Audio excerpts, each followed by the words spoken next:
Coangco from the First District of Tarlac. That's it, Your Honor. Thank you. Thank you, Comsec. Mr. Before I Chair? recognize Congresswoman Franz Castro, Yeah, so before anything else, Mr. Chair, yes.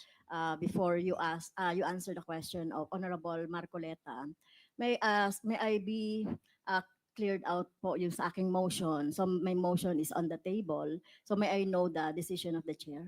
Tapos na po. Na-declare na So, nakapag-act na po ang chair. Okay, so wala na po tayong ano doon. Wala na. There Okay. is no pending motion. Okay, thank you, Mr. Chair. Yes. To answer the question of the Honorable Marcoleta with respect to the totality of acts of Attorney Lopez, the chair already explained it clearly in my opening remarks.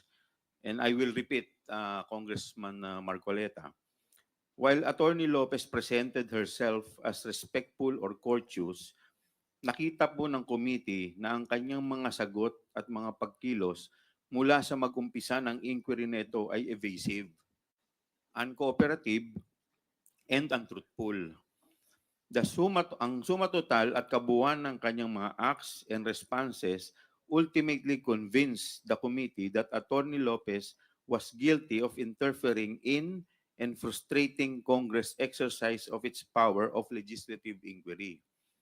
Halimbawa, isolated incident lang daw ang kanyang pagtanggal kay Yusek Gloria Mercado sa DepEd, subalit napaamin rin siya kalaunan na may mga iba pa siyang mga tinatanggal na opisyal sa DepEd kahit na hindi siya opisyal nito.